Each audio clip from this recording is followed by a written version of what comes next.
കൃപ ചെയ്ത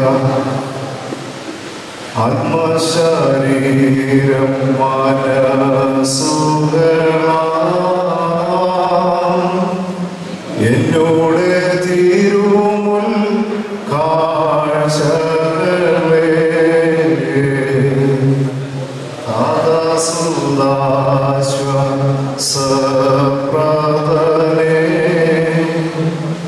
അൻപോടു കൈക്കൊണ്ടിടണമേ.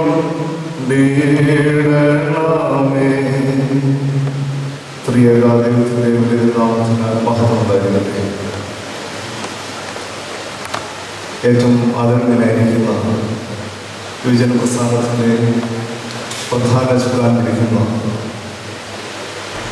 കലുഷിതമായ പ്രദേശത്തിൽ സഭയ്ക്ക് ദീർഘമായ നേതൃത്വം കൊടുക്കുന്ന മലങ്കര സഭയുടെ അരുമസന്താനമായിരിക്കുന്ന അഭിമന്യ പോളിക്കർപ്പോസിന്റെ ഈ യൂത്തിലിംഗിന്റെ ചുമതല വഹിക്കുന്നതായ ബഹുമാനപ്പെട്ട ജേക്കബച്ചൻ, ബഹുമാനപ്പെട്ട സ്റ്റീഫൻസൺ, ബഹുമാനപ്പെട്ട സിസ്റ്റേഴ്സ്, പ്രധാനമായിരിക്കുന്ന കുഞ്ഞുങ്ങളിലെ 3 ദിവസം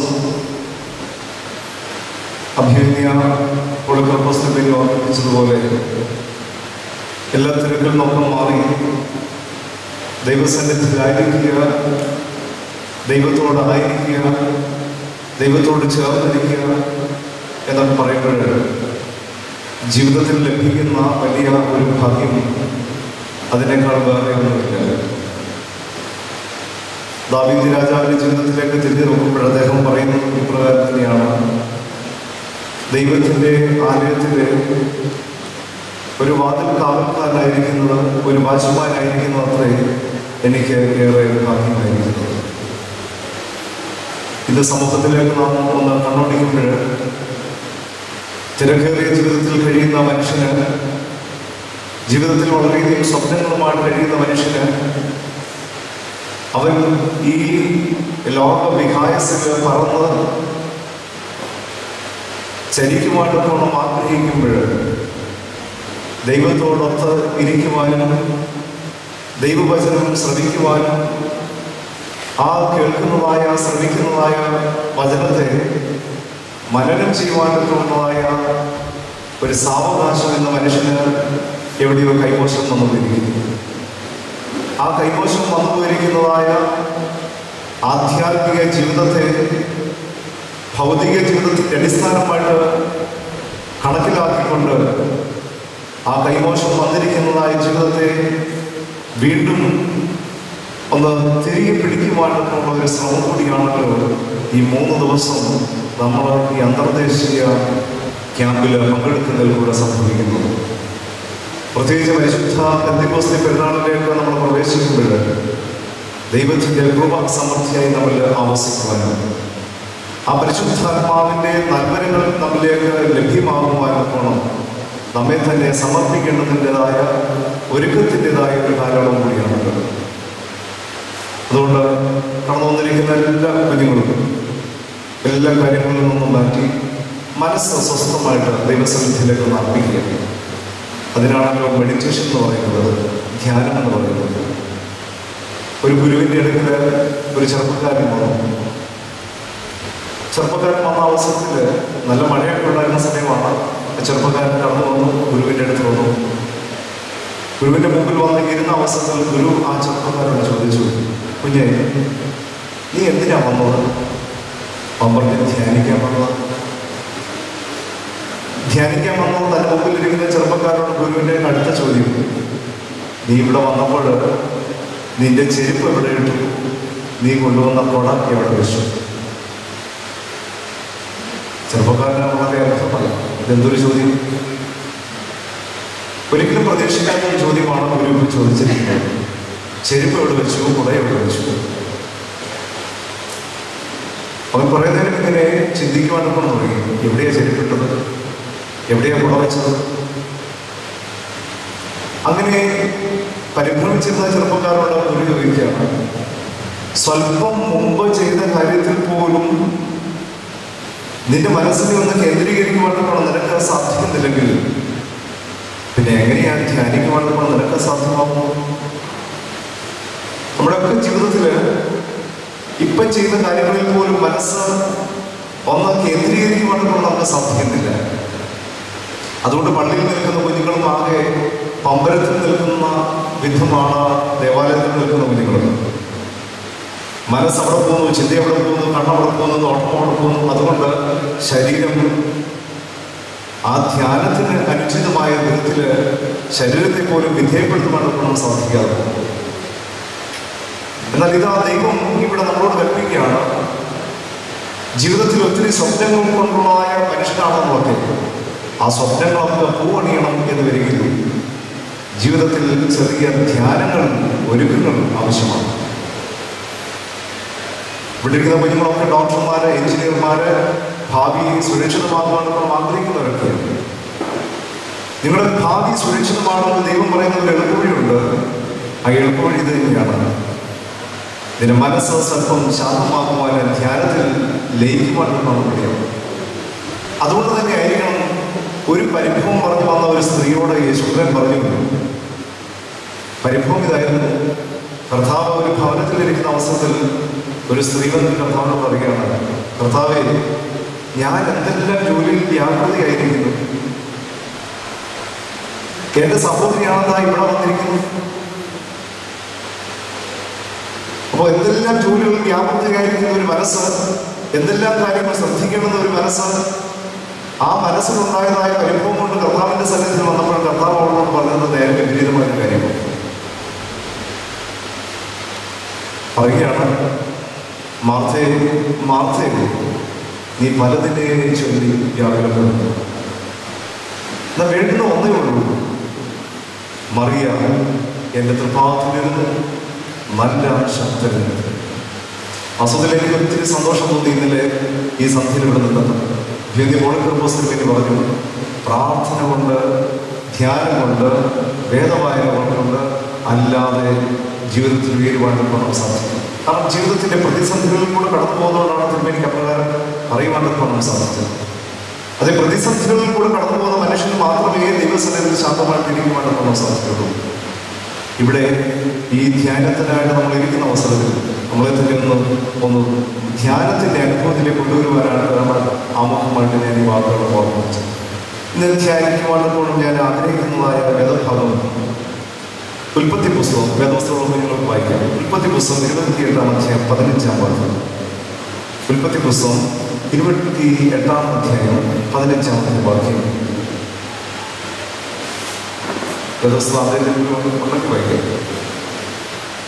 ഇല്ല എങ്കിൽ ഞാൻ തരാം. ഇതാ, ഞാൻ നിന്നോട് കൂടെയുണ്ട്, നീ പോകുന്നിടത്തൊക്കെ നിന്നെ കാത്ത് ഈ രാജ്യത്തേക്ക് നിന്നെ മടക്കി വരുത്തും, ഞാൻ നിന്നെ കൈവിടാതെ നിന്നോട് അരുളി ചെയ്തത് നിവർത്തിക്കും. ഒന്നുകൂടെ വായിക്കാം. ഇതാ, ഞാൻ നിന്നോട് കൂടെയുണ്ട്, നീ പോകുന്നിടത്തൊക്കെയും നിന്നെ കാത്ത് ഈ രാജ്യത്തേക്ക് നിന്നെ മടക്കി വരുത്തും, ഞാൻ നിന്നെ കൈവിടാതെ നിന്നോട് അരുളി ചെയ്തത് നിവർത്തിക്കും. ദൈവം നൽകുന്ന വലിയൊരു വാഗ്ദത്വമാണ്, വാഗ്ദാനമാണ് ഈ വാക്കുകൾ കാണാൻ സാധിക്കുന്നത്. ഉൽപ്പത്തി പുസ്തകം 28-ാം അധ്യായം 15-ാം വാക്യത്തിൽ ദൈവം യാക്കോബിന് നൽകുന്ന ഒരു അനുഗ്രഹമാണ്, യാക്കോബിനോട് പറയുന്ന ഒരു വാഗ്ദാനമാണ്.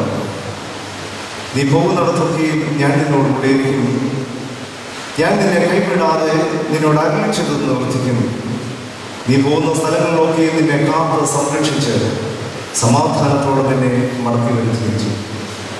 നമ്മൾ നോക്കണം, ജീവിതത്തിൽ ഇതുപോലെ ആശ്വാസം പകരുമായിട്ട് പോകണം ഉതകുന്നതായ മറ്റൊരു വാക്ക് ഇല്ല.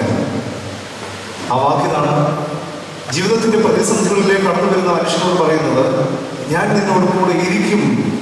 നമുക്കറിയാമല്ലോ, നമ്മുടെ കൂട്ടുകാരൊക്കെ നമ്മളെ ഒന്ന് വിട്ടു മാറി കഴിയുമ്പോൾ ചില അവസരം നമ്മൾ ചോദിക്കും, എങ്കിലും നീ പോലും എന്നോട് കൂടെ ഇരിക്കുന്നില്ലല്ലോ.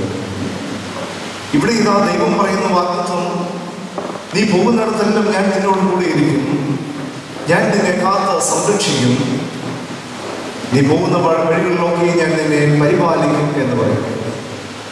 ഇവിടെ ഈ ഒരു അനുഗ്രഹപരമായ ഒരു വാക്ക് പറയുമ്പോഴാണ് വാസ്തവത്തിൽ എന്നെ ചിന്തിപ്പിക്കുന്നത്. ഇവിടെ യഹോവയായ ദൈവം ഇപ്രകാരം പറയുന്നത് ഹീബ്രു പദം ഇപ്രകാരമാണ്, അനോഖി ഇമാഗ് ഉശമദധിക, അനോഖി ഉമാഗ് ഉശമദധിക. നീ പോകുന്നിടത്തെല്ലാം ഞാൻ നിന്നോട്. ആരോടാണ് ഇത് പറയുന്നതെന്ന് പറയുമ്പോഴാണ് നമ്മൾ സ്വല്പം ചിന്തിക്കേണ്ടിയിരിക്കുന്നത്. ഇത് യഹോവയായ ദൈവം യാക്കോബിനോട് പറയുന്ന വാക്കാണ്. യാക്കോബിനോട് എപ്പം പറയുന്നു എന്ന് ഈ വേദഭാഗം നമ്മൾ വായിക്കുമ്പോൾ കാണുവാൻ നമുക്ക് സാധിക്കും. ഏത് അവസരത്തിലാണ്, ഏത് കോണ്ടെക്സ്റ്റിലാണ് യഹോവയായ ദൈവം യാക്കോബിനോട് ഈ വാക്ക് പറയുന്നത്? ഇവിടെ ഇതാ കാണുവാൻ നമുക്ക് സാധിക്കുന്നു. യാക്കോബ് എന്ന് പറയുന്ന ചെറുപ്പക്കാരൻ 2012 ജീവിക്കുന്ന ചെറുപ്പക്കാരന് തുല്യമായ ഒരു ചെറുപ്പക്കാരനാണ്. എങ്ങനെയെങ്കിലും തനിക്ക് അവകാശപ്പെട്ടത് കൈവശമാക്കണമെന്നും ആരുടെയും കുതികാൽ വെട്ടിയിട്ട് തനിക്ക് അവകാശപ്പെട്ടതിനെ കരസ്ഥമാക്കണമെന്നും ബന്ധങ്ങളോ സ്വന്തങ്ങളോ വ്യക്തിബന്ധങ്ങളോ ആദരവുകളോ ഒന്നും മാനിക്കണമെന്നൊന്നുമില്ലാതെ ജീവിതത്തിൽ തനിക്ക് ആവശ്യമായിരിക്കുന്നതിനെ കൈമുതലാക്കുവാൻ പോണം വെമ്പൽ കൊള്ളുന്ന ഒരു മനസ്സിന്റെ ഉടമയാണ് യാക്കോബ്. 2012 ജീവിക്കുന്ന എനിക്കും നിങ്ങൾക്കും ഒക്കെ നല്ലൊരു ഉദാഹരണമായി എടുക്കേണ്ടപ്പോണം സാധിക്കുന്നതായ ഒരു മാനസികമായ അവസ്ഥയോടുകൂടി നിൽക്കുന്ന ഒരു ചെറുപ്പക്കാരൻ, അവനെയാണ് ഇന്ന് പ്രഭാതത്തിൽ നമ്മൾ കാണുന്നത്. യാക്കോബ് നിൽക്കുന്നു. അവന്റെ ഒരേ ഒരു ലക്ഷ്യം ജീവിതത്തിൽ എങ്ങനെയെങ്കിലും വലിയവനാണ്. അവൻ എങ്ങനെയെങ്കിലും ജീവിതത്തിൽ ധനികനായ അവസ്ഥയിലേക്ക് ഉയരണം. ജീവിതത്തിൽ ഒത്തിരി മോഹങ്ങളുമായിട്ട് കടന്നു വരുന്ന ഒരു ചെറുപ്പക്കാരൻ. അതുകൊണ്ട് അവന്റെ വ്യക്തിപരമായ ജീവിതത്തിൽ സ്വാർത്ഥത നിറഞ്ഞിരിക്കുന്നത് കൊണ്ട്, സ്വാർത്ഥ ലാഭമോഹങ്ങൾ കൊണ്ട് നിറഞ്ഞിരിക്കുന്ന മനസ്സായിരിക്കുന്നത് കൊണ്ട് വ്യക്തിബന്ധങ്ങൾക്ക് മാതാവിന്റെ മനസ്സിനോ പിതാവിന്റെ മനസ്സിനോ ഉണ്ടാകാവുന്ന ക്ഷതങ്ങളെ കുറിച്ച് ചിന്തിക്കുന്നതിനോ അവന്റെ സഹോദരന്മാരുള്ള ബന്ധത്തിലുള്ളതായ ആ ബന്ധത്തിന് ഉലച്ചിൽ തട്ടുമെന്നോ ഒന്നും ചിന്തിക്കാതെ നിൽക്കുന്ന ഒരു ചെറുപ്പക്കാരനെയാണ് ഇതാ പ്രഭാതത്തിൽ നമ്മുടെ മുമ്പിൽ കാണുന്നത്. ഈ ചെറുപ്പക്കാരൻ സ്വന്തം പിതാവിനെ കബളിപ്പിക്കുന്നു. നിങ്ങൾക്കറിയാമല്ലോ എങ്ങനെയാണ് യാക്കോബ് തന്റെ പിതാവിനെ കബളിപ്പിച്ചതെന്ന്. എങ്ങനെയാണ് കബളിപ്പിച്ചത്? അനുജന്, തന്റെ ജ്യേഷ്ഠന്റെ ശരീരത്തിന്റെ പ്രകൃതം വരുത്തുമാണ്ടപ്പോണം തന്റെ ശരീരത്തിന്റെ പ്രകൃതികളൊക്കെ മാറ്റിക്കിട്ട് കണ്ണു കാണുവാണ്ടപ്പോണം സത്യമാകാത്ത അപ്പന്റെ അടുക്കിലേക്ക് ചെന്നിട്ട് പിതാവിനെ കബളിപ്പിച്ചിട്ട് ജ്യേഷ്ഠനുള്ളതായ അവകാശങ്ങളൊക്കെ കൈവശമാകും. ആരാണ് ജ്യേഷ്ഠൻ? അതെ, ഏശാവ്. ഏശാവിന് ലഭിക്കുന്നതായ ജ്യേഷ്ഠ അവകാശങ്ങളൊക്കെ താൻ കൈവശമാക്കുന്നത് കുതന്ത്രത്തിൽ കൂടിയാണ് എന്ന് ഈ ചെറുപ്പക്കാരൻ മനസ്സിലാക്കുന്നില്ല. അതേ കുതന്ത്രങ്ങളിൽ കൂടെ അമ്മയുടെ മെനഞ്ഞു കൊടുത്തതായ തന്ത്രങ്ങളൊക്കെ ഉപയോഗിച്ച് സ്വന്തം മാതാവ് പോലും പകർന്നു കൊടുത്തതായ മത്സര ബുദ്ധിയുടെ ആ പാനീയം കുടിച്ചിരിക്കുന്ന ചെറുപ്പക്കാരൻ തന്റെ പിതാവിനെ കബളിപ്പിക്കുവാണെന്ന് പിതാവ് മുന്നിൽ വന്ന് നിൽക്കുകയാണ്. കണ്ണു കാണാത്ത അപ്പൻ ശരീരമെല്ലാം തൊട്ടു നോക്കി. എന്നിട്ടും ഒരു സംശയം, മകനെ, ശരീരം ദേഹപ്രകൃതിയൊക്കെ ആരെ പോലെ? യാക്കോബിനെ പോലെ. പക്ഷേ സംസാരങ്ങളൊക്കെ കേട്ടിട്ട് ആരെ പോലെ? യേശാവിനെ പോലെ. സംസാരം കേട്ടിട്ട് ആരെ പോലെ? അവന്റെ അനുജനെ പോലെ. അന്ധനായിരിക്കുന്ന പിതാവിനെ കബളിപ്പിക്കുന്ന നിൽക്കുന്ന ചെറുപ്പക്കാരനോട് അപ്പൻ പറയുന്ന വാക്കുകളൊന്നും അവന്റെ മനസ്സിനെ ഉലയ്ക്കുന്നില്ല. അവനെ കബളിപ്പിച്ച് ജ്യേഷ്ഠാവകാശം അവൻ കൈവശമാക്കി. പാവപ്പെട്ട ഏശാവ് വരികയാണ്. ഏശാവ് വരുമ്പോഴത്തേക്ക് അനുജനിതെല്ലാം മേടിച്ചുകൊണ്ട് പോകുന്നു. ഒഴിഞ്ഞ പാത്രമായി, അന്ധമായിരിക്കുന്ന കണ്ണിൽ കൂടെ ഉതിരുന്നതായ കണ്ണുനീരുമായി ആ പിതാവ് മകനോട് പറയുകയാണ്. അപ്പോ ഏശാവേ, എന്റെ വാത്സല്യമായ മകനെ, നീ എല്ലാവരും മുമ്പ് വന്നത് നിനക്ക് തരേണ്ടുന്ന എല്ലാ അനുഗ്രഹങ്ങളും വാങ്ങി നിന്റെ അഴിച്ചേക്ക് പോയി. ഏശാവ് തന്നെ കൊല്ലുമെന്ന് ഭയന്ന് പ്രാണഭയത്തിലായിരിക്കുന്ന യാക്കോബ് സ്വന്തം ദേശം വിട്ട്, മാതാപിതാക്കളെ വിട്ട്, അവരുമായിട്ടുള്ള സംസർഗങ്ങളെല്ലാം വിട്ടിട്ട് പ്രാണഭയത്തിലായിരിക്കുന്ന യാക്കോബ് ഓടുകയാണ്. അവൻ ഓടുന്നതായ യാത്രാമധ്യയിൽ കുടിക്കുവാണ്ടപ്പോഴും പാനീയം അവനില്ല, കിടക്കുവാണ്ടപ്പോഴും പട്ടുമത്തയില്ല. ക്ഷീണിച്ച തളർന്ന അവശനായിരിക്കുന്ന ഒരു മനുഷ്യൻ അവന്റെ വ്യക്തിപരമായ ജീവിതത്തിൽ നൊമ്പരങ്ങളും ഹൃദയങ്ങളും പശ്ചാത്താപങ്ങളും ഒക്കെ അവന്റെ മനസ്സിലേക്ക് അടിയിച്ചു ഉയർന്നു വന്നിരിക്കാം. ആ നിമിഷത്തിൽ ക്ഷീണിച്ച് അവശനായി കിടക്കുവാൻ പോണം പട്ടുമത്തില്ലാത്ത ചെറുപ്പക്കാരൻ തലയണയായി കണ്ട ഒരു കല്ലെടുത്ത് തലയണയെ വെച്ച് ഉറങ്ങുകയാണ്. ആ ഉറക്കത്തിൽ ആ രാത്രിയിൽ ദൈവം അവനോട് പറയുന്നു, അനോഖി ഇമാൽ ഉശമതധിക, യാക്കോബേ ഞാൻ നിന്നോട് കൂടെ ഇരിക്കും. ഉറക്കത്തിൽ അവൻ എഴുന്നേറ്റു. അവൻ കാണുന്ന വലിയൊരു സ്വപ്നം കൂടിയാണ് കാണുന്നത്. ആ സ്വപ്നത്തെക്കുറിച്ച് ശീമാ നമസ്കാരത്തിൽ പാടുന്നത് പ്രകാരമാണ്. യാക്കോബ് ഉറക്കത്തിൽ കാണുന്ന ഒരു സ്വപ്നം.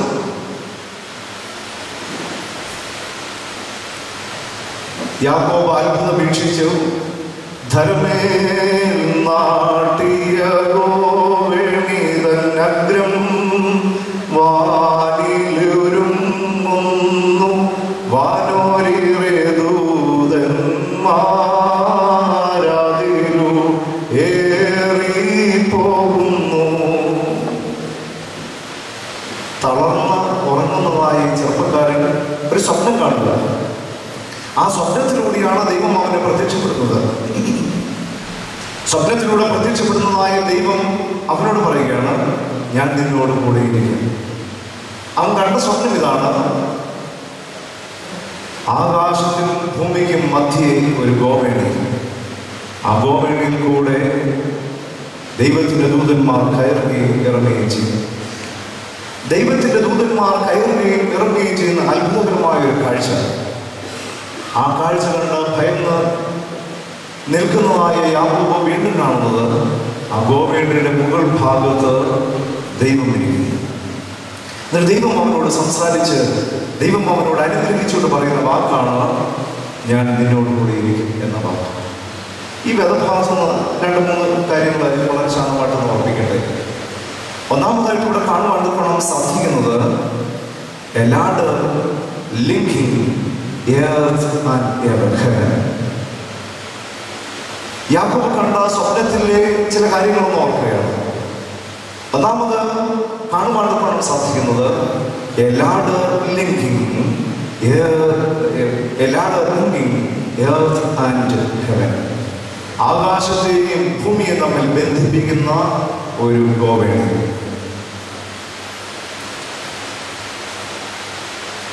ആകാശത്തെയും ഭൂമിയെ തമ്മിൽ ബന്ധിപ്പിക്കുന്ന ഒരു ഗോവേണി ഇവിടെ കാണുക.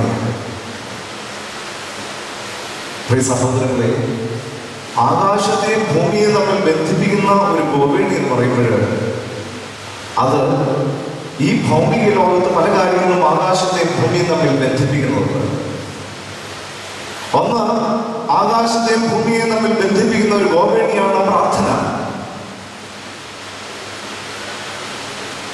Prayer is a ladder that is linking earth and heaven. പ്രാർത്ഥന എന്ന് പറയുന്നത് ആകാശത്തെയും ഭൂമിയെ തമ്മിൽ ബന്ധിപ്പിക്കുന്ന ഒന്നാണ്. അതുകൊണ്ട് തന്നെ പൗലോസ് ശ്ലീഹ പറയാറുണ്ട്, മനുഷ്യന് 2 പൗരത്വമുണ്ട്. 2 പൗരത്വമുള്ള മനുഷ്യൻ ചരിക്കുന്നത് അവന്റെ കാലുകൾ ഭൂമിയിലാണെങ്കിലും അവന്റെ തല സ്വർഗത്തിലായിരിക്കും. അതുകൊണ്ട് നമ്മൾ സന്ധ്യയ്ക്ക് നമസ്കാരത്തിൽ നമ്മൾ പ്രാർത്ഥിക്കുമ്പോൾ നമ്മളൊരു പ്രാർത്ഥന പറയാറുണ്ട്, ചൊല്ലാറുണ്ട്. മസുമറയിൽ ചൊല്ലുന്ന ആ പ്രാർത്ഥന ഇപ്രകാരമാണ്: ഞാൻ എൻ്റെ കണ്ണ് എവിടെയും കേൾക്കും. കുഞ്ഞുങ്ങളെല്ലാം ചേർന്നെന്ന് പറഞ്ഞു, ഞാൻ എൻ്റെ കണ്ണ് I lift my eyes up above the mountain. ദൈവത്തിന്റെ പർവ്വതത്തിലേക്ക്, മലയിലേക്ക് ഞാൻ എൻ്റെ കണ്ണ് ഉയർത്തി. ഇസ്രായേൽ ജനതയുടെ വലിയൊരു ചിന്തയാണ്, ദൈവം വസിക്കുന്നത് എവിടെയാണ്? ദൈവം വസിക്കുന്നത് പർവ്വതത്തിലാണ്, അല്ലെ സ്വർഗത്തിലാണ്, സ്വർഗാദി സ്വർഗത്തിലാണ്. മോശ ദൈവത്തെ കാണുവാൻ പോണം പർവ്വതത്തിൽ കയറി. ഏത് പർവ്വതമാണ്? ദൈവത്തിന്റെ പർവ്വതമായ മൗണ്ട് ഹോറേബ്. ഹോറേബ് പർവ്വതത്തിൽ വെച്ച് ദൈവത്തെ മുഖാമുഖമായി മോശ കാണുകയാണ്. ഇവിടെ അതുകൊണ്ട് തന്നെ മോശയ്ക്ക് ശേഷം ജീവിച്ചതായ നൂറ്റാണ്ടുകൾ കഴിഞ്ഞതായ മനുഷ്യൻ ദാവീദ് തന്റെ സങ്കീർത്തനത്തിൽ ഓർമ്മിപ്പിച്ച് പറയുകയാണ്, ഞാൻ എൻ്റെ കണ്ണ് പർവ്വതത്തിലേക്ക് ഉയർത്തും. ഞാൻ എൻ്റെ കണ്ണ് പർവ്വതത്തിലേക്ക് ഉയർത്തും എന്ന് പറയുമ്പോൾ പൗലോസ് ശ്ലീഹ പറയുന്നു, ക്രിസ്ത്യാനിയുടെ പൗരത്വം എന്ന് പറയുന്നത് രണ്ടാം പൗരത്വമാണ്. അവൻ ഭൂമിയിലുള്ളവനാണെങ്കിലും അവൻ സ്വർഗത്തിലെ കാര്യങ്ങൾ ചിന്തിക്കേണ്ടവനാണ്. ഒരിക്കല് ഒരു പൂമ്പാറ്റ ഒരു പൂവിൽ ഇങ്ങനെ വന്നിരിക്കുക. ആ സമയത്ത് ആ പൂവിലിരിക്കുന്ന തേനൊക്കെ കുടിച്ചുകൊണ്ടിരിക്കുന്നതായ വേളയിൽ തൊട്ടടുത്ത് ഒരു പുഴു ആ പൂമ്പാറ്റയുടെ അടുത്ത് തന്നെ ഇരുന്ന് ആ പൂവിലിരിക്കുക. ആ പുഴു അവിടെ ഇരിക്കുന്ന അവസരത്തിൽ പൂമ്പാറ്റ തിരിഞ്ഞ് തേനെല്ലാം കുടിച്ചിട്ട് ഈ പുഴുവിനോട് ചോദിച്ചു, എവിടെ നിന്റെ ചിറകുകൾ?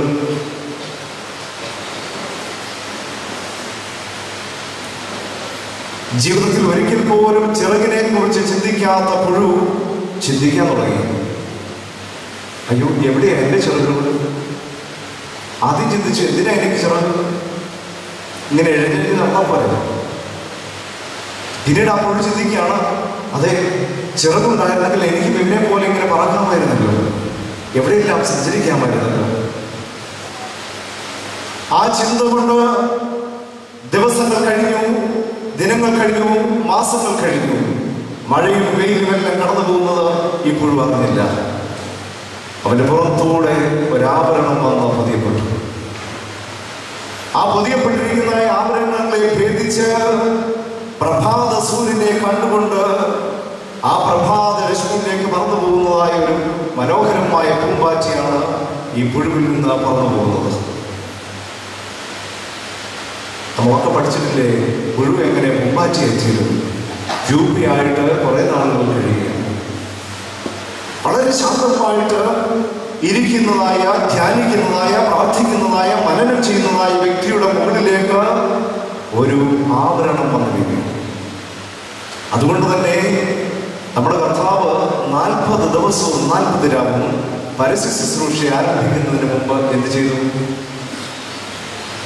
ഉപവസിച്ച് പ്രാർത്ഥിച്ച് ഡ്യൂട്ടിയായിട്ട് ആ 40 ദിനങ്ങളിൽ കഴിഞ്ഞുകൂടി ആ 40 ദിനങ്ങളിൽ ലഭിച്ചതായ ശക്തി സംഭരിച്ചുകൊണ്ട് പ്രഭാത സൂര്യനെ പോലെ മാലാഖി പ്രവചനത്തിൽ പറയുന്നു, നീതി സൂര്യനായ കർത്താവ് 1000 സൂര്യചന്ദ്രന്മാരെക്കാളും പ്രശോഭിതനായ കർത്താവ് ലോകത്തെ നീതിയോടെ ന്യായം വിധിക്കുന്നവനെ കുറിച്ച് വെളിപാട് പുസ്തകത്തിന്റെ അവസാനം വേദപുസ്തകം അടയ്ക്കുന്ന വേളയിൽ പറയുന്നു, ഇതാ പുതിയ യെരൂശലേം, അവിടെ വെളിച്ചമില്ല, പ്രകാശം പരത്തുന്ന ഒരു ഗോളവുമില്ല. നീതി സൂര്യനായ കർത്താവ് പ്രകാശം പരത്തിക്കൊണ്ട് സിംഹാസനത്തിന്മേലിരിക്കുന്നു.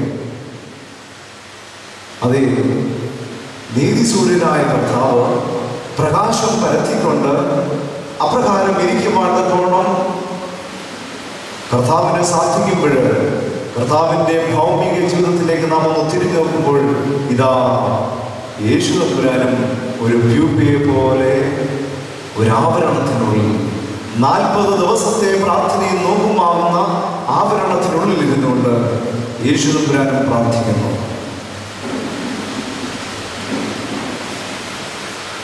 Prayer is linking earth and heaven. ഈ പുഴു പൂമ്പാറ്റയായി പറക്കുന്ന വേളയിൽ ഒരു കാര്യം ലോകത്തോട് വിളിച്ചു പറഞ്ഞു, എല്ലാ പുഴുക്കളുടെയും പ്രത്യേക ശ്രദ്ധയ്ക്ക്, നമ്മുടെ മഹത്വം മനസ്സിലാക്കുന്നില്ല, നമ്മുടെ മഹത്വം മനസ്സിലാക്കുന്നില്ല, നമ്മുടെ ഉള്ളിലെ കഴിവുകളെ വികസിപ്പിക്കുന്നില്ല. അതുകൊണ്ട് നാം ഒക്കെ വെറും പുഴുക്കളായി ഈ ഭൂമിയിൽ പുരകമാർഗം ചെയ്തുകൊണ്ടിരിക്കുക. ക്രിസ്ത്യാനിയെ കുറിച്ച് പറയുന്നത് ഇത് തന്നെയാണ്. ഭൗമികമായ കാര്യങ്ങളിൽ മാത്രം മനസ്സുടക്കി നിൽക്കുന്നതായ മനുഷ്യൻ സ്വർഗീയമായ കാര്യങ്ങളെ കുറിച്ച് ചിന്തിക്കാതെ, സ്വർഗത്തിന്റെ അവകാശമാണെന്ന് ചിന്തിക്കാതെ, സ്വർഗീയമായ കൃപകൾ പ്രാപിച്ചിരിക്കുന്ന മനുഷ്യന് അവന്റെ ഉള്ളിൽ അതുല്യമായ ശക്തിയുണ്ടെന്നും ആ ശക്തിയുടെ പ്രഭവസ്ഥാനം തന്റെ ഹൃദയ കേന്ദ്രങ്ങളിൽ ഉണ്ട് എന്നും തിരിച്ചറിയുവാൻ തക്കവണ്ണം സാധിക്കാതെ വെറും പുഴുക്കളെ പോലെ ഈ ഭൂമിയിൽ കൂടെ നമ്മൾ ചരിക്കും. നമ്മുടെ കർത്താവ് നമ്മളെ കുറിച്ച് പറഞ്ഞത്, നിങ്ങൾ ഭൂമിയുടെ ഉപ്പാണ്. You are the salt of this earth. നിങ്ങൾ ഭൂമിയുടെ ഉപ്പാണ്. ഭൂമിയുടെ ഉപ്പാകുന്ന മനുഷ്യനാണ് ഞാൻ എന്നുള്ള തിരിച്ചറിവ് നമുക്കുണ്ടാവണം. പൗലോസ് ശ്ലീഹ പറഞ്ഞു, ദൈവത്തിന്റെ പരിശുദ്ധാത്മാവിനല്ലോ നിങ്ങൾ മുദ്രയിടപ്പെട്ടിരിക്കുന്നത്. ആ പരിശുദ്ധാത്മാവിന്റെ സംരക്ഷണം കൊണ്ട് പൊതിയപ്പെട്ടിരിക്കുന്ന, ആ പരിശുദ്ധാത്മാവിന്റെ നന്മരങ്ങൾ കൊണ്ട് പൊതിയപ്പെട്ടിരിക്കുന്ന ഒരു മനുഷ്യനാണ് ഞാനെന്നുള്ളതൊരു തിരിച്ചറിവ്. തീർച്ചയായിട്ടും ആ ഒരു തിരിച്ചറിവിലേക്ക് കൊണ്ടുവരുവാൻ കൂടിയാണ് ഈ യുവജന പ്രസ്ഥാനത്തിന്റെ തീമിലൊക്കെ ചേർത്തിരിക്കുന്നത്. മാർത്തോമാ ശ്ലീഹായുടെ പൈതൃകത്തിലേക്ക് തിരിച്ചുവരിക. അതേ പ്രിയ കുഞ്ഞുങ്ങളെ, നമ്മുടെ ഒക്കെ വ്യക്തിപരമായ ജീവിതത്തിൽ നല്ല സ്വപ്നങ്ങളെ നാം ദർശിക്കുന്നുണ്ട്. ആ സ്വപ്നങ്ങളിൽ കാണുന്നത് നമ്മുടെ ജീവിതത്തിന്റെ ഭാഗമാക്കുവാനപ്പോൾ നമുക്ക് സാധ്യമാവണം. ഇവിടെ യാക്കോബിന്റെ ജീവിതത്തിൽ യാക്കോബ് ദർശിക്കുന്ന ആ സ്വപ്നത്തിൽ യാക്കോബ് കാണുന്നത് ആകാശത്തെയും ഭൂമിയെയും തമ്മിൽ സംയോജിപ്പിക്കുന്ന ഒരു ഗോവേണി. ആ ഗോവേണി എന്നത് പ്രാർത്ഥനയാണ്. നമ്മുടെ ജീവിതത്തിലും അനേകം സ്വപ്നങ്ങൾ നമുക്കുണ്ട്. ആ സ്വപ്നങ്ങൾ പൂവണിയണമെങ്കിൽ യാക്കോബ് കണ്ട ദർശനത്തിന്റെ ഒന്നാമത്തെ കാര്യമാണ്, ഒന്നാമത്തെ ഗോവേണിയാണ് നമ്മുടെ ജീവിതത്തിൽ ആവശ്യം, പ്രാർത്ഥന എന്ന ഗോവേണി. രണ്ടാമതായിട്ട് ഇവിടെ കാണുവാൻ നമുക്ക് സാധിക്കുന്നത്, യാക്കോബ് കാണുന്നത് ആ ഗോവേണിയിൽ കൂടെ മാലാഖമാർ കയറുന്നത് കാണുവാൻ നമുക്ക് സാധിക്കും. ഗോവേണിയിൽ കൂടെ മാലാഖമാർ കയറുന്നത് യാക്കോബ് ഇവിടെ കാണുകയാണ്. പ്രാർത്ഥന, ധൂപക്കുറ്റി നമ്മൾ സന്ധിക്കും, അതുപോലെ തന്നെ ധൂപപ്രാർത്ഥനയ്ക്കുള്ള ധൂപക്കുറ്റി നമ്മൾ ഉപയോഗിക്കും. ധൂപക്കുറ്റി ഉപയോഗിക്കുന്ന അവസരത്തിൽ ആ ധൂപത്തിന്റെ പുകയെക്കുറിച്ച് കുഞ്ഞുങ്ങൾ പഠിച്ചിരിക്കുന്നില്ല. നമ്മുടെ പ്രാർത്ഥന ഈ ധൂപം ഉയരുന്നത് പോലെ സ്വർഗത്തിലേക്ക് ഉയരും. യാക്കോബ് ഗോവേണി കാണുന്ന യാക്കോബ് കാണുന്ന രണ്ടാമത്തെ ദൃശ്യം എന്ന് പറയുന്നത്, ഗോവേണി അവിടെ വെറുതെ ഇരിക്കുന്നു എന്നുള്ളതല്ല, ആ ഗോവേണിയെ പ്രയോജനമാക്കി തീർക്കുന്ന ദൂതന്മാരെയാണ്. ഭൂമിയിൽ നിന്ന് സ്വർഗത്തിലേക്ക് കയറുന്നു, സ്വർഗത്തിൽ നിന്ന് ഭൂമിയിലേക്ക് ഇറങ്ങി വരുന്നു. മാലാഖമാരെ കുറിച്ച് പറയുന്നത്, they were the representative of Almighty Lord. ദൈവത്തിന്റെ റെപ്രസെന്റേറ്റീവാണ് മാലാഖമാര്. മനുഷ്യന്റെ ജീവിതഭാരങ്ങളെ ദൈവസന്നിധിയിലേക്ക് സമർപ്പിക്കുകയും ദൈവസന്നിധിയിലുള്ള ആലോചനകളെ മനുഷ്യന്റെ അരികിലേക്ക് കൊണ്ടുവരികയും ചെയ്യുന്നവരാണ് ദൈവത്തിന്റെ ദൂതന്മാർ. ഇത് വളരെ വ്യക്തമായിട്ട് നമുക്ക് കാണുവാൻ സാധിക്കുന്നത് തിരുക്കുടുംബത്തിന്റെ ജീവിതത്തിലേക്ക് നോക്കുമ്പോഴാണ് കാണുന്നത്. നമ്മുടെ കർത്താവിന്റെ വളർത്തുപിതാവായ യോസഫിന്റെ ജീവിതത്തിൽ കന്യകമറിയമായിട്ടുള്ള വിവാഹ ബന്ധങ്ങളൊക്കെ നിശ്ചയിച്ചിരിക്കുന്ന വേളയിൽ അത് ആ കുടുംബത്തിൽ വലിയൊരു പ്രശ്നമാണ്. കന്യക അവിഹിതമായ ഗർഭം ധരിച്ചിരിക്കുന്നു എന്നുള്ള വർത്തമാനം യഹൂദ മലനാടുകളിലൊക്കെ പരന്നിരിക്കുന്നു. ഒരു കന്യക അവിഹിത ഗർഭം ധരിച്ചു കഴിഞ്ഞാൽ പഴയ നിയമം അനുശാസിക്കുന്നത് ആ സംശയത്തിന്റെ കൈപ്പുനീര് അവളെ കുടിപ്പിക്കണം. അവൾ കുറ്റക്കാരി എന്ന് തെളിഞ്ഞു കഴിഞ്ഞാൽ അവളെ കല്ലെറിയുവാൻ തക്കവണ്ണം കൊണ്ടുപോകും. വളരെ പ്രശ്നങ്ങൾ കൊണ്ട് നിറഞ്ഞിരിക്കുന്ന ഒരവസ്ഥയിൽ ഇവിടെ ഇതാ വളർത്തുപിതാവായി യോസഫ് കിടക്കുകയാണ്. വളർത്തുപിതാവായി യോസഫ് കിടക്കുന്ന വേളയിൽ ആ പ്രശ്നങ്ങളുടെ മധ്യത്തിൽ ആ പ്രശ്നങ്ങളെ കാണുന്നവനായ ദൈവം തന്റെ ദൂതനെ ഭൂമിയിലേക്ക് കൽപ്പിച്ചേക്കുക.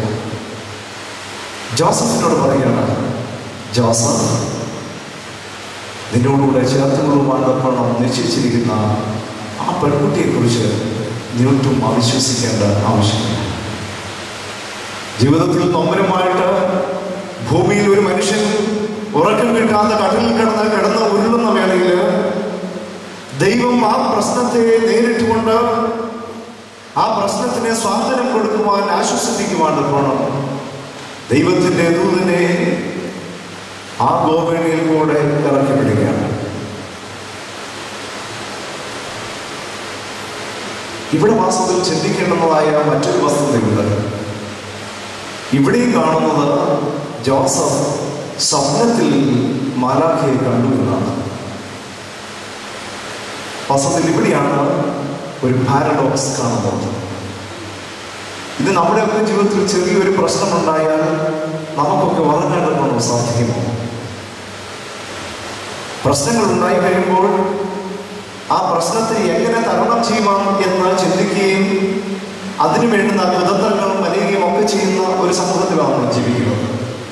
ശരിയായ ഉറക്കങ്ങൾ നമുക്ക് ലഭ്യമാവുകയില്ല.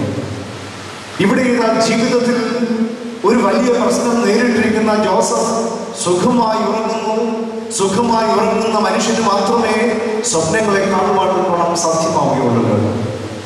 അതേ സുഖമായി ഉറങ്ങുന്ന ജോസഫ് കാണുന്ന സ്വപ്നത്തിൽ അവൻ ദർശിക്കുന്നത് ദൈവസന്നിധിയിൽ വരുന്ന മാലാഖയാണ്. ദൈവസന്നിധിയിൽ വരുന്ന മാലാഖ ജോസഫിനോട് പ്രശ്നത്തിന്റെ പരിഹാരങ്ങളൊക്കെ നൽകിക്കൊണ്ട് ആശ്വസിപ്പിച്ചുകൊണ്ട് പറയുന്ന വാക്കുകളുണ്ട്. ഇവിടെ ജോസഫിന് എങ്ങനെയാണ് ഇപ്രകാരം ഒരു സ്വപ്നം ദർശിക്കുവാനൊക്കെ പറയാം? അത് ജോസഫിനെ കുറിച്ച് പറയുന്നത് ജോസഫ് നീതിമാനായ മനുഷ്യനായിരുന്നു. He was a righteous man. നീതിമാനായിരിക്കുന്ന മനുഷ്യൻ, ദൈവത്തിന് പരമപ്രാധാന്യം കൊടുക്കുന്ന മനുഷ്യൻ, പ്രാർത്ഥനയുടെ അനുഭവത്തിൽ കഴിയുന്ന മനുഷ്യൻ, ആ മനുഷ്യന്റെ വ്യക്തിപരമായ ജീവിതത്തിൽ ഒരു പ്രശ്നം നേരിട്ടപ്പോൾ ദൈവം തന്നെ ആ പ്രശ്നത്തെ തന്റെ പ്രശ്നമായിട്ട് കണക്കിലെടുക്കുകയാണ്. സ്വന്തം പ്രശ്നമായിട്ട് തന്നെ ദൈവം കണക്കെടുത്തത് കൊണ്ടാണ് ദൈവം തന്റെ ദൂതനെ ജോസഫിനരികിലേക്ക് കൽപ്പിച്ചയക്കുന്നത്. അത് ഇവിടെ കിടന്ന് ഉറങ്ങുന്നതായ മനുഷ്യൻ യാക്കോബിനും ഇതേ ദർശനമാണ് ഉണ്ടാകുന്നത്. ദൂതന്മാർ കയറുകയും ഇറങ്ങുകയും ചെയ്തു. ജീവിതത്തിൽ വലിയ പ്രശ്നങ്ങളുടെയും പ്രതിസന്ധികളുടെയും മധ്യത്തിൽ അകപ്പെട്ടു പോയിരിക്കുന്ന ഒരു മനുഷ്യനാണ് യാക്കോബ്. ആ യാക്കോബിനെ സംബന്ധിച്ച് ചിന്തിക്കുമ്പോൾ ജോസഫിനെ പോലെ നീതിമാനായിരുന്ന മനുഷ്യനല്ല എന്നാണ് പരമപ്രധാനമായി നാം മനസ്സിലാക്കേണ്ടുന്ന വസ്തുത. ജോസഫിനെ കുറിച്ച് പറയുന്നു, ഹി വാസ് എ റൈച്ചസ് മാൻ. അവൻ നീതിമാനായിരുന്നു.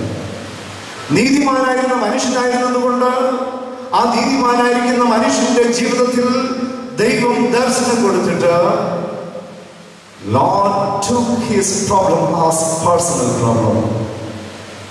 ദൈവം ജോസഫിന്റെ പ്രശ്നത്തെ സ്വന്തം പ്രശ്നമായി കണക്കിലെടുക്കുന്നു. നമ്മൾ പരിമല ഖബറുകളിൽ ചെല്ലുമ്പോഴും അവിടെ ഒരു വാക്യം എഴുതി വെച്ചിരിക്കുന്നത് നിങ്ങളൊക്കെ വായിച്ചിട്ടുണ്ടാവുമല്ലോ. നീതിമാന്റെ മരണത്തെക്കുറിച്ച് പറയുന്ന വാക്യമാണ്.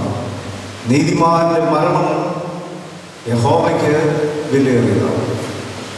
നീതിമാനെ സംബന്ധിച്ച നീതിമാന്റെ മരണവും അവന്റെ ജീവിതവും അവന്റെ ജീവൻ പ്രശ്നങ്ങളും എല്ലാം യഹോവയ്ക്ക് വിലയേറിയത് തന്നെയാണ്. അപ്രകാരം വിലയേറിയതായതുകൊണ്ടാണ് ദൈവം ജോസഫിന്റെ പ്രശ്നത്തെ സ്വന്തം പ്രശ്നമായി കണക്കിലെടുത്ത് തന്റെ ദൂതനെ ജോസഫിനരികിലേക്ക് കൽപ്പിക്കുന്നു. ഇവിടെ ഒരു പാരഡോക്സ്, അത് മറ്റൊന്നുമില്ല. നീതിമാനായ മനുഷ്യനാണ് ജോസഫെങ്കിൽ എന്തുകൊണ്ട് നീതിരഹിതനായ ഒരു മനുഷ്യനായിരിക്കുന്ന യാക്കോബ്, കുതന്ത്രങ്ങൾ മലിഞ്ഞിരിക്കുന്ന മനുഷ്യനായിരിക്കുന്ന യാക്കോബ്, സ്വന്തം പിതാവിനെ കബളിപ്പിച്ച് ജ്യേഷ്ഠാവകാശങ്ങളെ അനുഗ്രഹങ്ങളെ കൈവശമാക്കിയിരുന്ന യാക്കോബിന് അവന്റെ ദാവീദിന്റെ ജീവിതത്തിലെ പ്രശ്നങ്ങളെ സ്വന്തം പ്രശ്നമായിട്ട് ദൈവം കണക്കിലെടുത്തു. ഇവിടെയാണ് 2012 ജീവിക്കുന്ന നമ്മളും മനസ്സിലാക്കേണ്ടതായ ഒരു വസ്തുത. ആ വസ്തുത ഇപ്രകാരമാണ്. യഹോവയ്ക്ക്, പ്രവാചകൻ പറയുന്നു, യഹോവയ്ക്ക് നിന്നെ കുറിച്ച് ഒരു പദ്ധതിയുണ്ട്. There is a plan. There is a plan. ദൈവത്തിന് നിന്നെ കുറിച്ചൊരു പദ്ധതിയുണ്ട്. നിങ്ങളെപ്പോലെ യുവജന ക്യാമ്പിലൊക്കെ ഇരുന്നിട്ടുള്ളവരാണ് അഭിമന്യ തിരുമേനി ഞങ്ങളൊക്കെ. ജീവിതത്തിൽ പല ശ്രേണികളിൽ ഞങ്ങൾ തിരിഞ്ഞു പോകേണ്ടവരാണ്. പക്ഷേ ദൈവം ആ ശ്രേണികൾ നമുക്ക് തിരിച്ച് ദൈവം തന്റെ സന്നിധിയിലേക്ക് കൂട്ടുകൊണ്ടു. ഇംഗ്ലീഷ് സാഹിത്യത്തില് ജോർജ് ഹെർബർട്ട് എന്ന് പറയുന്ന ഒരു മനുഷ്യനെ കുറിച്ച് കാണുവാനുള്ള ജോർജ് ഹെർബർട്ട് എന്ന് പറയുന്ന ഒരു പോയിറ്റിനെ കാണാം. ആ പോയിറ്റിന്റെ വ്യക്തിപരമായ ജീവിതത്തിൽ അദ്ദേഹത്തിന്റെ ജീവിത അനുഭവങ്ങളെയൊക്കെ അദ്ദേഹം വിവരിച്ചുകൊണ്ട് അനേകം പോയംസ് എഴുതിയിട്ടുണ്ട്. പഠിക്കുന്ന കുഞ്ഞുങ്ങൾ ചിലപ്പോൾ പഠിച്ചിട്ടുണ്ടോ എന്ന് എനിക്കറിയില്ല. പ്രീ ഡിഗ്രിക്ക് പഠിക്കുന്നവരോ ഡിഗ്രിക്ക് പഠിക്കുന്നവരോ ഒക്കെ പഠിച്ചിട്ടുള്ള പോയമാണ് the collar and the pulley. Collar എന്ന് പറയുന്നത് പുരോഹിതന്മാര് പാശ്ചാത്യ ദേശങ്ങളൊക്കെ കുപ്പായം അണിയുന്നതിന് പകരമായിട്ട് ഉപയോഗിക്കുന്നതാണല്ലോ കോളർ. പ്രീസ് കോളർ എന്നതിന് പറയുന്നത്. ഇവിടെ ജോർജ് ഹെർബർട്ട് പറയുന്നത് ഈ പ്രീസ്റ്റ് കോളറിനെ കുറിച്ചാണ്. അദ്ദേഹം പറയുന്നത് പുരോഹിതനാകണം എന്നൊക്കെ വലിയ ആഗ്രഹവും താല്പര്യമൊക്കെ ഉണ്ടായിരുന്നു. അതുകൊണ്ട് പുരോഹിതനാകുക എന്ന് പറഞ്ഞു കഴിഞ്ഞാൽ അദ്ദേഹത്തിന്റെ മനസ്സിലേക്ക് കടന്നു വന്നത് ഇന്ന് അച്ഛന്മാർക്കും തിരുമേനിമാർക്കും ലഭിക്കുന്ന പോലെയുള്ളതായ ആദരവുകൾ, മുഖ്യ സ്ഥാനങ്ങൾ, മുഖ്യ പദവികൾ, നല്ല ഭക്ഷണം, സുഭിക്ഷമായിരിക്കുന്ന ആ ഒരു കാലയളവ്, ഇതൊക്കെ വളരെയധികം ചിന്തിച്ച് ആഗ്രഹിച്ച് മനസ്സിൽ താലോചിച്ചതുകൊണ്ട് ഈ ഹെർബർട്ട് പുരോഹിതൻ ആയിരിക്കുന്ന ഈ പുരോഹിത ജീവിതത്തിലേക്ക് ഈ ചെറുപ്പക്കാരൻ തിരിയുകയാണ്. അങ്ങനെ പുരോഹിതനൊക്കെ ആയിക്കഴിഞ്ഞ് കുറച്ചു നാളോട് കഴിഞ്ഞപ്പോഴാണ് മനസ്സിലാക്കിയത് പുരോഹിത ജീവിതത്തിൻ്റെ യാഥാർത്ഥ്യമാണ്. ഇത് ഉദ്ദേശിച്ച തരത്തിലുള്ളതായ ജീവിതമല്ല പൗരോഹിത്യ ജീവിതം. പൗരോഹിത്യ ജീവിതം നിറച്ചും കഷ്ടതകളുടേതാണ്, ശോധനകളുടേതാണ്, ദുഃഖങ്ങളുടേതാണ്. നെരിപ്പോടുകളെ, അഗ്നിയെ സൂക്ഷിക്കുന്ന നെരിപ്പോടിന് തുല്യമായിരിക്കുന്നതാണ് എന്നൊക്കെയുള്ള ഒരു തിരിച്ചറിവ് ഈ ചെറുപ്പക്കാരന് ലഭിക്കുകയാണ്. ആ ചെറുപ്പക്കാരനായിരിക്കുന്ന പുരോഹിതൻ ഈ പൗരോഹിത്യ ജീവിതമെല്ലാം മടുത്തിട്ട് ഒരു ദിവസം അദ്ദേഹം തീരുമാനിച്ചുറപ്പിച്ചു, ഞാൻ എൻ്റെ ഈ കുപ്പായമൊക്കെ ഊരി വെക്കാൻ പോയിട്ട് ഇനിയും എനിക്കിത് വേണ്ട. എന്തിനാണ് ഇത്രയും സാക്രിഫൈസ് ചെയ്യുന്നത്? എവിടെ ചെന്ന് കഴിഞ്ഞാലും തുച്ഛമായ രീതികളും മനോഭാവങ്ങളും ജീവിതത്തിൽ ഒത്തിരി പ്രതിസന്ധികളൊക്കെ അനുഭവിച്ചുകൊണ്ട് എന്തിനാണ് ഈ ജീവിതം ഇങ്ങനെ ഞാൻ നയിക്കുന്നത് എന്നൊക്കെ ചിന്തിച്ചിട്ട് തീരുമാനം ആ ചെറുപ്പക്കാരൻ എടുത്തത്. രാത്രിയിൽ ആരും അറിയാതെ കാൽവറി ക്രൂശിന്റെ രൂപത്തിന് മുമ്പിൽ നിൽക്കുന്ന ആ ചെറുപ്പക്കാരൻ തൻ്റെ കുപ്പായം ഓരോന്നായി അവൻ അഴിച്ചു വെച്ചു. ആ കുപ്പായം ക്രൂശിന്റെ രൂപത്തിന് ചുവട്ടിൽ അഴിച്ചു വെച്ചിട്ട് ഈ ചെറുപ്പക്കാരൻ അവൻ ഇഷ്ടമുള്ള രീതിയിലേക്ക് പോകുവാൻ ആഗ്രഹിക്കുന്നു. അദ്ദേഹം പറയുന്നു, Now I am free. Now I am free as bird. I can fly in the sky.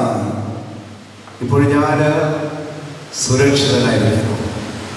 കുപ്പായമെല്ലാം ഊരി കഴിഞ്ഞപ്പോഴത്തേക്ക് എനിക്ക് പരമസ്വാതന്ത്ര്യം ലഭിച്ചിരിക്കുന്നു.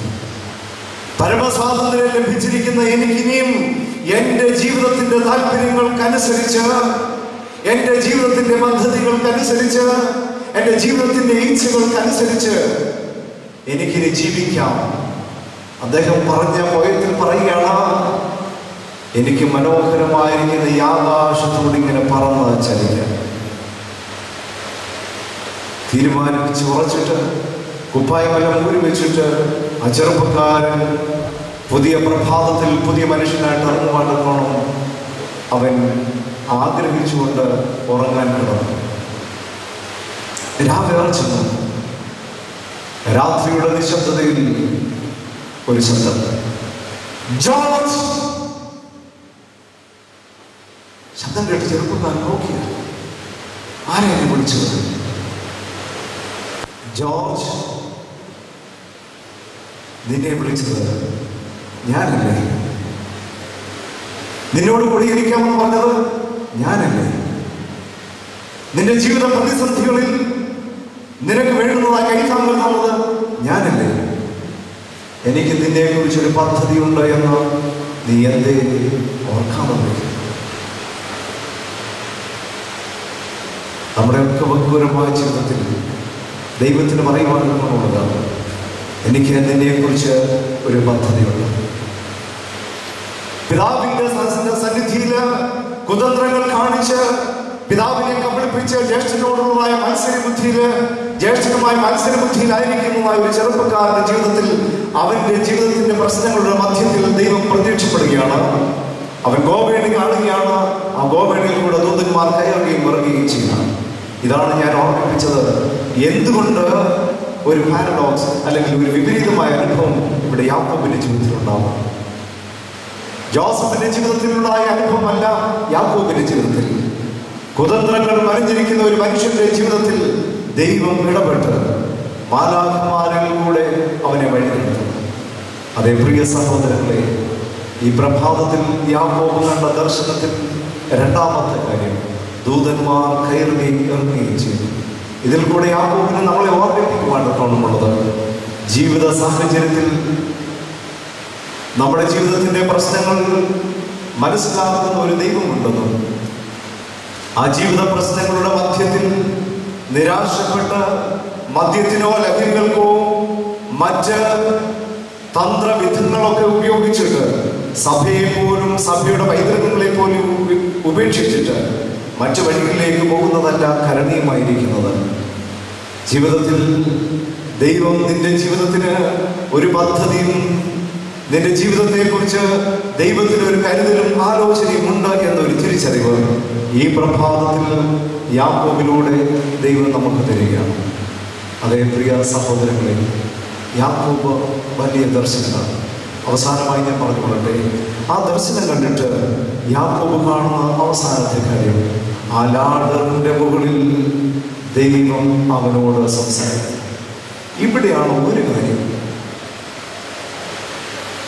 ലാഡറിന്റെ മുകളിൽ ദൈവം അവനോട് സംസാരിക്കും. ഇന്ന് മനുഷ്യനെ സംബന്ധിച്ച് ചിന്തിക്കുമ്പോൾ മനുഷ്യൻ ദൈവത്തെക്കാൾ വലിയവനായിട്ട് ഇരുന്നിട്ട് ദൈവത്തോട് സംസാരിക്കാനാണ് ആഗ്രഹിക്കുന്നത്. ഇന്നലെ മാജിക് ഷോ നടത്തിയ അവസരത്തിൽ അതിൻ്റെ തുടക്കത്തിൽ ഒരു കപ്പൽ വരുന്നത് ടൈറ്റാനിക് കപ്പലിനെ കുറിച്ചാണ് പറഞ്ഞത്. ടൈറ്റാനിക് കപ്പലിനെ കുറിച്ച് ഇപ്രകാരമാണ് പറയുന്നത്, 1912 ഈ കപ്പല് അതിൻ്റെ അന്ത്യയാത്രയ്ക്ക്, അതിൻ്റെ കന്യയാത്രയിൽ അതിൻ്റെ അന്ത്യത്തിലേക്ക് പോകുന്നു എന്ന് കാണാം. ഇവിടെ കാണുന്നത് ദൈവത്തോട് മല്ലടിച്ച ഒരു മനുഷ്യന് ആണ് എന്ന്, അല്ലെ ദൈവത്തോട് വെല്ലുവിളിച്ച ഒരു മനുഷ്യന് യാത്ര ചെയ്ത കപ്പലാണ് എന്നൊക്കെ അതിന് നാമവിശേഷണം ചെയ്യുന്നത്. എന്തായിരുന്നാലും വേദപുസ്തകത്തിലേക്ക് നോക്കുമ്പോൾ കാണുവാൻ സാധിക്കുന്നതും അപ്രകാരം തന്നെ ഒരു ചിത്രമാണ്. ദൈവത്തെക്കാൾ വലിയവനാകാനും ദൈവത്തെക്കാൾ വെടുക്കനാകാനും ശ്രമിക്കുന്ന ഒരു മനുഷ്യൻ, ഒരു ദൂതന്മാരുടെ ചിത്രം. അത് കഷ്ടാനുഭാഷയിൽ നമ്മൾ പ്രമ്യോനിൽ ഒക്കെ ചൊല്ലുന്നത് ഇപ്രകാരമാണ് വായിച്ചു കേൾക്കുന്നത്: അരുണോദയപുത്രനായ ശുക്ര, നീ എങ്ങനെ വെട്ടേറ്റ് നിലത്ത് വീണു. അരുണോദയപുത്രനായ ശുക്രൻ ദൈവത്തിന്റെ മാലാഖ വൃന്ദത്തിൽപ്പെടുന്നതായ ഈ അരുണോദയപുത്രനായ ശുക്രനെ കുറിച്ച്, മാലാഖയെ കുറിച്ച് പറയുന്നത്, അവനെ പോലെ കോമളനായിട്ട്, അവനെ പോലെ സുന്ദരനായിട്ട്, വജ്രങ്ങളെക്കാൾ ശ്രേഷ്ഠമായിട്ട്, രത്നങ്ങളെക്കാൾ മനോഹരമായിരിക്കുന്ന ഒരു കൂട്ടം മാലാഖമാരില്ലായിരുന്നു എന്നാണ് പറയുന്നത്. ദൈവം പോകുന്നിടത്തൊക്കെ പോകുവാനും ദൈവം കാണുന്നതിനെ കാണുവാനും ദൈവം സഞ്ചരിക്കേണ്ടുന്ന സ്ഥലങ്ങളിലൊക്കെ സഞ്ചരിക്കുവാനും പ്രാപ്തിയുള്ളതായ മാലാഖമാരുടെ കൂട്ടത്തിൽ പെടുന്നതായ അരുണോദയ ശുക്രൻ ദൈവത്തിന്റെ സിംഹാസനത്തിന് മുകളിൽ തന്റെ സിംഹാസനം ഇട്ടിട്ട് ദൈവത്തോട് സംസാരിക്കാൻ ശ്രമിക്കുന്ന ഒരു ചിന്ത, ഒരു കാഴ്ച. ഇവിടെ ഇതാ മറ്റൊരു ചിത്രം കൂടെ നമുക്ക് കാണാം. യേശുബ്രാൻ എരിഹോവിൽ കൂടെ കടന്നു പോവുകയാണ്. യേശുവിനെ കാണുവാൻ ആഗ്രഹിച്ചുകൊണ്ട് നീളം കുറഞ്ഞ ഒരു മനുഷ്യനെ കുറിച്ച് വേദപുസ്തകത്തിൽ പറയുന്നല്ലോ. ആരാ മനുഷ്യൻ? ആരാ? നോർക്ക പറഞ്ഞു. അതെ, സഖായി. ആ സഖായി കർത്താവിനെ കാണുവാൻ ഒരു കാട്ടുതീറ്റയിൽ കയറി. യേശുബ്രാൻ അവിടെയുള്ള ആരും കാണാതെ കർത്താവിനെ കണ്ടിട്ട് പോകാമെന്ന് ചിന്തിച്ചിരിക്കുന്നതായ മനുഷ്യൻ മരത്തിന് മുകളിൽ ഇലയുടെ ഇടയിൽ മറഞ്ഞിരിക്കുന്ന വേളയിൽ യേശുബ്രാൻ ആ നടുവിൽ കൂടെ വന്നു. ആരും കാണില്ല എന്ന് ഉറപ്പിച്ചിരിക്കുന്ന ഒരു മനുഷ്യനാണ് മുകളിലിരിക്കുന്നതെങ്കിൽ അതേ അവനിരിക്കുന്ന അതേ സ്ഥലത്ത് വന്നപ്പോൾ യേശു നിന്നു. യേശുബ്രാൻ മുകളിലേക്ക് നോക്കിയിട്ട് സഖായിയോട് പറയുകയാണ്, സഖേവൂസ്, സഖേവൂസ്, make haste and come down. സഖായിയെ, നീ ഇറങ്ങി വരിക. ഇവിടെ ദൈവം താഴെ നിൽക്കുകയാണ്, മനുഷ്യൻ മുകളിൽ നിൽക്കുകയാണ്. ഇവിടെ ഒരു സംസാരം നടക്കണമെന്ന് വരികിൽ മനുഷ്യൻ എന്ത് ചെയ്യണം? കർത്താവ് സഖായിയോട് പറയുന്നു, സഖേവൂസ്, make haste and come down. സഖായിയെ, നീ താഴെ ഇറങ്ങി വരാൻ പറഞ്ഞു. താഴെ ഇറങ്ങി വന്നപ്പോഴാണ് അവർ തമ്മിലുള്ളതായ സംഭാഷണങ്ങൾ ആരംഭിക്കുന്നത്. അതേ പ്രിയ സഹോദരങ്ങളെ, ദൈവത്തെക്കാൾ മുകളിലിരിക്കുന്ന മനുഷ്യനുമായിട്ട് സംസാരിക്കുവാനും സംഭാഷണത്തിൽ ഏർപ്പെടുവാനും ദൈവത്തിന് പോലും സാധ്യമല്ല. അതുകൊണ്ട് നമ്മുടെ ശിരസ്സുകളെ നമിച്ച് ദൈവസന്നിധിയിൽ, കരുണാമയനായ ദൈവസന്നിധിയിൽ നിന്നിട്ട് എന്നെ തന്നെ സന്നിധിയിൽ ഞാൻ അർപ്പിക്കുന്നു എന്ന് പറയുവാനുള്ള നമുക്ക് സാധ്യമാണ്. ഇവിടെ ഇത് യാക്കോബ് കാണുന്ന ദർശനത്തിൽ മൂന്നാമത് അവൻ കാണുന്നത് ദൈവം ഈ ലാഡറിന് മുകളിൽ നിൽക്കുന്നു. അതേ താഴെ നിസ്സഹായനായ മനുഷ്യൻ നിൽക്കുന്നു. നിസ്സഹായനായിരിക്കുന്ന മനുഷ്യൻ ദൈവത്തിൽ പരിപൂർണമായി ആശ്രയിച്ച് ദൈവത്തിന് വിധേയമായി നിൽക്കുന്നതായ മനുഷ്യനോട് ദൈവം പറയുന്ന വാക്കാണ്, അനോഖി ഇമാഗ് ഊഷമതിക്ക. യാക്കോബേ, ഞാൻ നിന്നോട് കൂടെ ഇരിക്കും, നീ പോകുന്നിടത്തെല്ലാം ഞാൻ നിന്നെ വഴി നടത്തും. പ്രിയ കുഞ്ഞുങ്ങളെ, 2012 ജീവിക്കുമ്പോൾ യാക്കോബിൻ്റെ ജീവിതം നമുക്ക് മാതൃകയാവട്ടെ. ജീവിതത്തിൽ എന്നെക്കുറിച്ചും നിങ്ങളെക്കുറിച്ചും ഒക്കെ ദൈവത്തിന് ഒരു പദ്ധതിയുണ്ട്. ആ പദ്ധതി നടപ്പിലാക്കുവാൻ ദൈവം ഏത് വിധേനയും ആ പദ്ധതിയെ പൂർത്തീകരിക്കും. ആ പദ്ധതിയെ പൂർത്തീകരിക്കുന്നവനായ ദൈവസന്നിധിയിൽ നമ്മെ തന്നെ നമുക്ക് സമർപ്പിക്കാം. നമ്മെ തന്നെ നാം സമർപ്പിക്കുമ്പോൾ നാം യാക്കോബ് കാണുന്ന ദർശനം പോലെ ഒന്നാമത് നമ്മുടെ ജീവിതത്തിൽ കാണേണ്ടുന്നത് പ്രാർത്ഥനാ മനുഷ്യനായിട്ട് നാം ജീവിക്കേണ്ടിയിരിക്കുന്ന ബോധം നമ്മിൽ വളരണം. ഈ ഭൂമിയിൽ കഴിയുന്നുവെങ്കിലും നാം ഈ ലോകത്തിലുള്ളവരല്ല, ഉയരത്തിലുള്ളവരാകുന്നു എന്ന് എപ്പോഴും ചിന്തിക്കണം. സ്വർഗത്തിൻ്റെ കാര്യങ്ങളെക്കുറിച്ച്, സ്വർഗീയമായ കാര്യങ്ങളെക്കുറിച്ച് ചിന്തിക്കുകയും സ്വർഗത്തിൻ്റെ ആലോചനകളെ ദൈവത്തോട് ദിനംപ്രതി ചോദിക്കുകയും ചെയ്യുന്ന സ്വഭാവത്തിന് ഉടമകളാണ്. ഇവിടെ രണ്ടാമതായിട്ട് കാണുന്നത് ഈ ഗോപേണിയിൽ കൂടെ ദൂതന്മാർ കയറുകയും ഇറങ്ങുകയും ചെയ്യുന്നു. അതേ ദൈവസന്നിധിയിൽ നീതിമാനായി വിശ്വസ്തനായി നാം ജീവിക്കുന്നവരെങ്കിൽ, വിശ്വസ്തയുള്ളവളായി നാം ജീവിക്കുന്നവരെങ്കിൽ, ആ വിശ്വസ്ത ഉള്ളവളുടെയും വിശ്വസ്തനായിരിക്കുന്ന മനുഷ്യൻ്റെയും ജീവിതത്തിൽ ഏത് പ്രശ്നം വന്നാലും ദൈവം ആ പ്രശ്നത്തെ സ്വന്തം പ്രശ്നമായി കണക്കിലെടുത്ത് അതിന് പരിഹാരം കണ്ടെത്തും. അങ്ങനെ ദൈവത്തിൽ പരിപൂർണമായി ആശ്രയിക്കുന്ന ഒരു മനുഷ്യനോട് ദൈവം തീർച്ചയായിട്ടും ആ ഗോവേണയുടെ മുകളിൽ, പ്രാർത്ഥനയുടെ മുകളിൽ ദൈവമായ ശബ്ദം, ദൈവികമായ ശബ്ദം നമുക്ക് കേൾക്കുവാനും സാധിക്കും. ആ ശബ്ദം എന്നോടും നിങ്ങളോടും അരുളി ചെയ്തു. ഉൽപ്പത്തി പുസ്തകം 28-ാം അധ്യായം 15-ാം വാക്യം, ഇതാ ഞാൻ നിന്നോട് കൂടെയുണ്ട്, നീ പോകുന്നിടത്തൊക്കെയും നിന്നെ കാത്ത് ഈ രാജ്യത്തേക്ക് നിന്നെ മടക്കി വരുത്തും, ഞാൻ നിന്നെ കൈവിടാതെ നിന്നോട് അരുളി ചെയ്തത് നിവർത്തിക്കും. ഞങ്ങളെ മടക്കി പ്രാർത്ഥിക്കാം.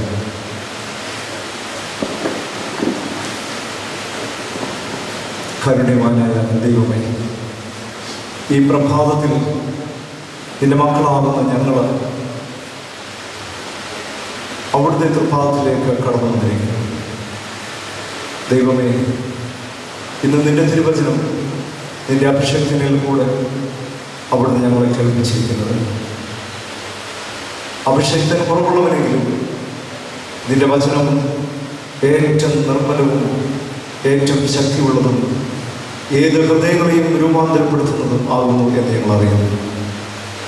ആകിയാൽ ദൈവമേ, ബലഹീനമായ അധരങ്ങളിൽ കൂടെ അനുഗ്രഹപ്രദമായ നിന്റെ ദിവ്യശബ്ദത്തെ കേൾപ്പിച്ച കൃപയ്ക്കായി നന്ദിയോട് തന്നെ സ്തുതിക്കുന്നു.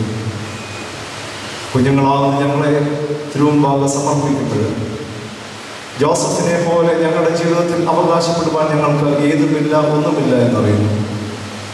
നീതിമാനായിട്ടോ വിശുദ്ധനായിട്ടോ വിശുദ്ധിയുള്ളവളായിട്ടോ ഞങ്ങൾ ജീവിക്കുന്നതിനൊക്കെ വീഴ്ച വരുത്തി എന്ന് ഞങ്ങൾ അറിയുന്നു.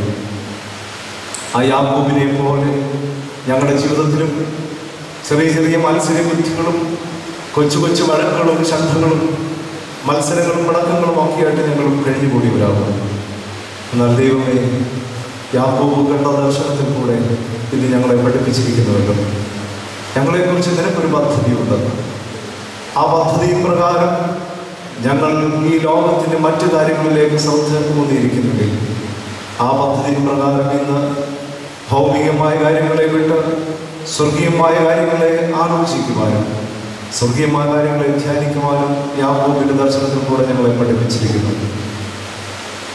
യാക്കോബിന്റെ ജീവിതത്തിലെ ദർശനത്തിൽ കണ്ടതുപോലെ ഞങ്ങളുടെ ജീവിതത്തിലെ എന്തോരം ഭാരങ്ങളോ പ്രയാസങ്ങളോ വന്നപ്പോൾ കർത്താവ് ആ ഭാരങ്ങളെയും പ്രയാസങ്ങളെയും സമർപ്പിക്കുവാൻ ഞങ്ങളോട് കൽപ്പിച്ചിരിക്കുന്നുണ്ട്. ഞങ്ങളുടെ ജീവിതത്തിലെ എല്ലാ പ്രശ്നങ്ങളെയും അവിടുന്ന് കണക്കാക്കി അവിടുന്ന് കാണുകയും ആ ഗോവേണിയുടെ മുകളിൽ നിന്ന് യാക്കോബിനോട് സംസാരിച്ചതുപോലെ അവിടുന്ന് ഞങ്ങളോടും സംസാരിക്കണമെന്ന് യാചിക്കുന്നു. ഈ കോൺഫറൻസിനെ മുഴുവനായി തിരുമുമ്പാ സമർപ്പിക്കുന്നു. കുറവുകളെയൊക്കെ പരിഹരിച്ച് ഈ കോൺഫറൻസ് ഏറ്റവും അനുഗ്രഹമായി തീരുവാൻ അവിടുന്ന് സഹായിക്കണം. വരാമാവുന്ന ആപത്തുകളിൽ നിന്നും പ്രയാസങ്ങളിൽ നിന്നും മറ്റ് ആപൽക്കരമായിരുന്ന സകലവിധമായ കാര്യങ്ങളിൽ നിന്നും ഈ കോൺഫറൻസിനെ അവിടുന്ന് സംരക്ഷിച്ച് എല്ലാ പിതാക്കന്മാരെയും വൈദിക ശ്രേഷ്ഠരെയും കുഞ്ഞുങ്ങളാകുന്ന ഞങ്ങൾ ഓരോരുത്തരെയും അവിടുന്ന് കാത്ത് പരിപാലിക്കണമേ എന്ന് പ്രാർത്ഥിക്കുന്നു. അങ്ങനെ ഈ കോൺഫറൻസിൽ കൂടെ ലഭിക്കുന്നതായ ദിവ്യമായ വെളിച്ചം അനേകർക്ക്